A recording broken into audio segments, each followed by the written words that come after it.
Hello, today I would like to talk about apocalyptic narratives. അതൊരു genre ആണ്. So ആദ്യം നമുക്ക് genre എന്ന് വെച്ചാൽ എന്താണെന്ന് നോക്കാം.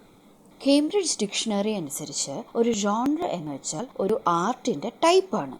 ഇതിൽ ശ്രദ്ധിക്കാനുള്ള ഒരു കാര്യം എന്താ വെച്ചാൽ ഒരേ ആർട്ട് ഫോമിന് ഒന്നിലധികം ജോൺറേസ് മാച്ചിങ് ആയിട്ട് വരാം.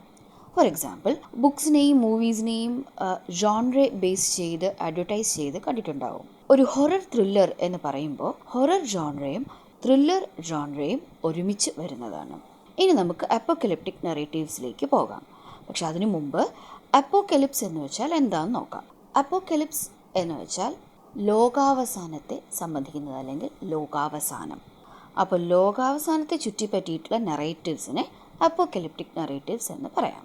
ഈ ഒരു ജോൺറ വളരെ കാലം മുമ്പേ ഉള്ള ഒന്നാണ്. ഇവിടെ സ്ക്രീനിൽ ഈ ജോൺറയിൽ ആദ്യകാല വർക്ക്സിൻ്റെ കുറച്ച് എക്സാമ്പിൾസ് കൊടുത്തിട്ടുണ്ട്. ഒട്ടുമിക്ക കലാരൂപങ്ങളിലേതുപോലെ തന്നെ ഈ ഒരു ജോൺറയുടെ തുടക്കത്തിലും ഇൻസ്പിറേഷൻസ് ആയിട്ട് നമുക്ക് മതങ്ങളിൽ തന്നെ കാണാം. ഈ ആദ്യകാല എക്സാമ്പിൾസിൽ എല്ലാം സൊസൈറ്റിക്കാണ് ഇമ്പോർട്ടൻസ്. എന്നാൽ മോഡേൺ നറേറ്റീവ്സിൽ സൊസൈറ്റിക്കുള്ളതുപോലെ തന്നെ ഇൻഡിവിജ്വലിനും ഈക്വൽ ഇമ്പോർട്ടൻസ് ഉണ്ട്. മോഡേൺ നറേറ്റീവ്സിൽ ഈ ജോൺറയ്ക്ക് ഒരു ബൂം കിട്ടിയത് നമ്മുടെ ലോകം 2 വേൾഡ് വാർസ് കണ്ട ആ ഒരു സെഞ്ച്വറിയിലാണ്. പിന്നെ ഇന്ന് പ്രകൃതിയെക്കുറിച്ച് കൂടി വരുന്ന ഒരു പേടിയും നമ്മുടെ ഫ്യൂച്ചറും എക്സിസ്റ്റൻസും ഒക്കെ തന്നെ അണ്ടർ ത്രെറ്റ് ആണ് എന്നുള്ള പേടിയും ഈ ഒരു ജോൺറയുടെ പോപ്പുലാരിറ്റി ഉടനെയൊന്നും കുറയില്ല എന്ന് സൂചിപ്പിക്കുന്നു. ഇവിടെ സ്ക്രീനിൽ 20th and 21st സെഞ്ച്വറിയിൽ ഈ ജോൺറയിൽ ഇറങ്ങിയ കുറച്ച് ലിറ്റററി വർക്ക്സിൻ്റെ എക്സാമ്പിൾസ് കാണാം. Movies also have their share. അതിൽ കുറച്ച് മാത്രമാണ് ഇവിടെ കാണിച്ചിട്ടുള്ളത്. ഇനി നമുക്ക് ഈ ജോൺറയിൽ റിപ്പീറ്റ് ചെയ്ത് വരുന്ന തീംസ് എന്തൊക്കെയാണെന്ന് നോക്കാം. The first is survival as an individual as well as a society.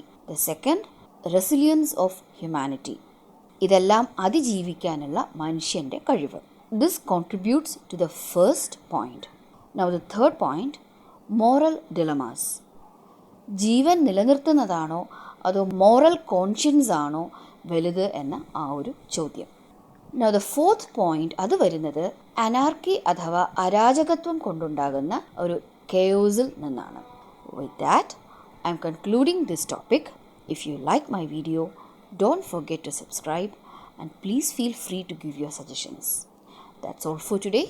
Thank you.